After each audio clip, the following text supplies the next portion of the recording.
الحمد لله رب العالمين والصلاة والسلام على سيد الأنبياء والمرسلين محمد وآله وصحبه أجمعين أما بعد فأعوذ بالله من الشيطان الرجيم بسم الله الرحمن الرحيم أحسب الناس أن يتركوا أن يقولوا آمنا وهم لا يفتنون وقال النبي صلى الله عليه وعلى آله وصحبه وسلم أشد الناس بلاء الأنبياء ثم الأمثل فالأمثل أو كما قال النبي صلى الله عليه وعلى آله وصحبه وسلم أوصيكم ونفسي بتقوى الله والاعتصام بحبل الله والتمسك بشريعة الله والعمل بما جاء به محمد النبي الله أما بعد اس وقت پوری دنیا میں مسلمان مختلف قسم کے چیلنجز سے دوچار ہیں۔ پوری دنیا میں مختلف اقوام مل کر مسلمانوں کو ذلیل و رسوا کرنے پر تلی ہوئی ہیں۔ مسلمانوں کے خون کو پانی سے زیادہ سستا بنا دیا گیا ہے اور مسلمانوں کو ہر میدان میں پیچھے رکھنے کی کوشش جو صدیوں سے چلی آ رہی تھی اس میں بہت حد تک اقوام عالم کامیاب نظر آ رہی ہیں۔ ان جیسے حالات میں بہت سے سادہ لوگ مسلمان ایسے ہیں جو یہ سمجھتے ہیں کہ ہم چونکہ دین اسلام پر عمل کر رہے ہیں تو آخر ہمارے اوپر اس طرح کی آزمائش کیوں آ رہی ہے؟ ہم اللہ کے نبی محمد الرسول اللہ صلی اللہ علیہ وسلم کے ماننے والے ہیں، ہم تو توحید کے قائل ہیں، ہم تو قرآن کریم کو اللہ کا کلام تسلیم کرنے والے ہیں، پھر آخر دنیا میں ہمیں ذلیل و رسوا کیوں کیا جا رہا ہے؟ اور بسا اوقات اس طرح کے شبہات اور اشکالات کے نتیجے میں ایک عام مسلمان کا ایمان متزلزل تک ہو جاتا ہے اور باقاعدہ اسلام مخالف طاقتوں کی طرف سے اس طرح کے اعتراضات اور اشکالات مسلمانوں کے ذہن میں پیدا کرنے کی کوشش کی جاتی ہے تاکہ مسلمان مایوس ہو جائیں، تاکہ مسلمان دین اسلام سے پیچھے ہٹ جائیں اور باطل طاغوتی نظام کے سامنے اپنے آپ کو سرنڈر کر دیں۔ ہمیں معلوم ہونا چاہیے کہ اس طرح کی آزمائش جس سے اس وقت موجودہ زمانے میں امت مسلمہ دوچار ہے، ایسا نہیں ہے کہ اس طرح کی آزمائش یہ پہلی مرتبہ امت مسلمہ پر آ رہی ہے یا یہ کہ اللہ کے ماننے والوں پر پہلی مرتبہ اس طرح کی آزمائش آ رہی ہے، بلکہ آپ اگر قرآن کریم کا مطالعہ کریں گے، اللہ کے نبی محمد الرسول اللہ صلی اللہ علیہ وسلم کی احادیث کا مطالعہ کریں گے تو آپ کو معلوم ہوگا کہ پچھلی قوموں کے اوپر بھی اس طرح کی آزمائشیں آئیں جو اللہ کے ماننے والی قوم تھی، ایسی قوم جو انبیاء کی اطاعت کرنے والی تھی، انہیں بھی مصائب سے مشکلات سے دوچار کیا گیا، یہاں تک کہ خود انبیاء علیہم السلام مصائب اور مشکلات سے دوچار ہوئے، اور محمد الرسول اللہ صلی اللہ علیہ وسلم جو سید الانبیاء ہیں، افضل الانبیاء ہیں، انہیں سب سے زیادہ اس دنیا میں تکلیف پہنچائی گئی۔ اگر محض ایمان لے آنے کا نتیجہ یہ ہوتا کہ اس دنیا میں بھی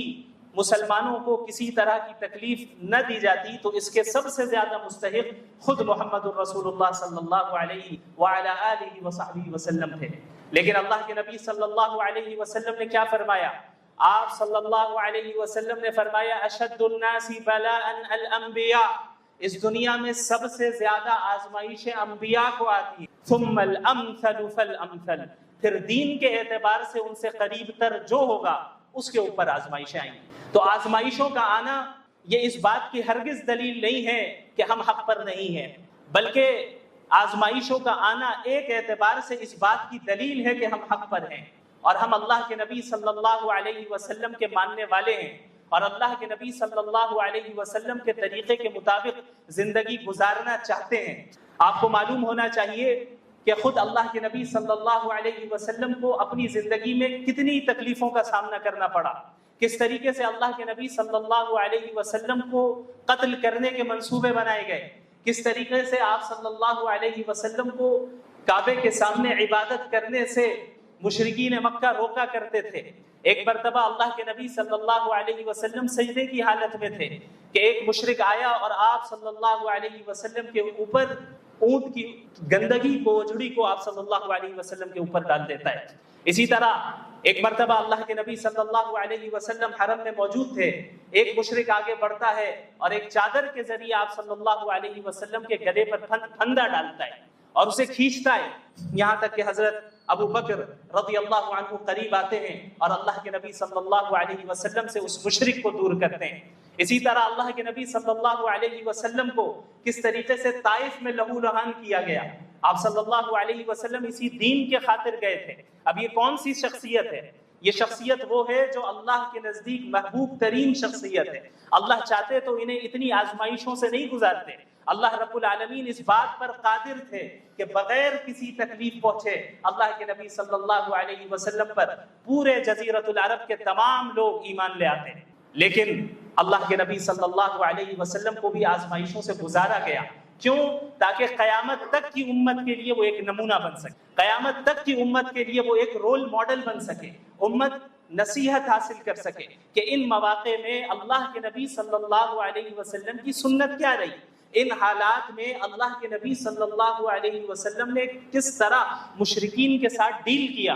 ان حالات میں اللہ کے نبی صلی اللہ علیہ وسلم نے مسلمانوں کو کس طرح تیار کیا، منظم کیا۔ چونکہ آپ صلی اللہ علیہ وسلم کو قیامت تک کے لوگوں کے لیے نمونہ بنانا تھا، اسی لیے اللہ کے نبی صلی اللہ علیہ وسلم کو بھی ان آزمائش سے گزارا گیا، ان آزمائشوں سے گزارا گیا۔ 3 سال تک مشرکین مکہ نے شعب ابی طالب میں اللہ کے نبی صلی اللہ علیہ وسلم، مسلمان اور آپ کے خاندان والوں کا مکمل سوشل بائیکاٹ کیا، مکمل سوشل بائیکاٹ کیا، یہاں تک کہ مسلمانوں کے بچے ایک ایک دانے کے لیے ترس رہے تھے۔ یہ صورتحال گزری رسول اللہ صلی اللہ علیہ وسلم پر، اور آپ صلی اللہ علیہ وسلم کے صحابہ کرام نے بھی اسی طرح کی قربانیاں دی۔ آپ کو معلوم ہے حضرت بلال رضی اللہ عنہ، ان کا نام آپ نے سنا ہے، کس طریقے سے حضرت بلال رضی اللہ عنہ نے اسلام قبول کیا۔ ظاہر ہے اللہ کے نبی صلی اللہ علیہ وسلم کی جس جگہ بعثت ہوئی، جس زمانے میں بعثت ہوئی، یہ ایک ایسا زمانہ تھا جہاں انسانیت اپنی انتہا اور پستی کی انتہا تک پہنچ چکی، جہاں غلاموں کو ان کے حقوق نہیں دیے جاتے تھے، سلیوز کو ان کے فنڈامنٹل ہیومن رائٹ سے بھی محروم رکھا گیا تھا۔ ایسے موقع پہ جب حضرت بلال رضی اللہ عنہ نے اللہ کے نبی صلی اللہ علیہ وسلم کی تعلیمات کو سنا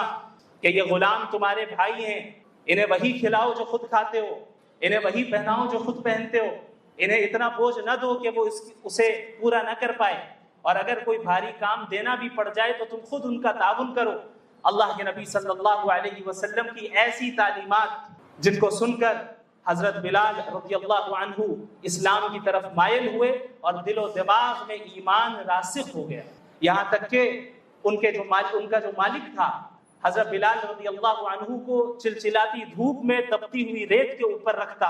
مکہ المکرمہ کی گرمی سے ہم سب واقف ہیں، جو بھی وہاں گئے ہیں جانتے ہیں کہ کس طرح کی شدید گرمی ہوتی ہے۔ وہاں کی تپتی ہوئی ریت کے اوپر حضرت بلال رضی اللہ عنہ کو رکھا جاتا اور ان کے سینے کے اوپر بھاری پتھر رکھا جاتا اور بار بار یہ کہا جاتا کہ تم محمد کے اتباع سے پیچھے ہٹو، اور وہ کیا کہتے؟ احد احد،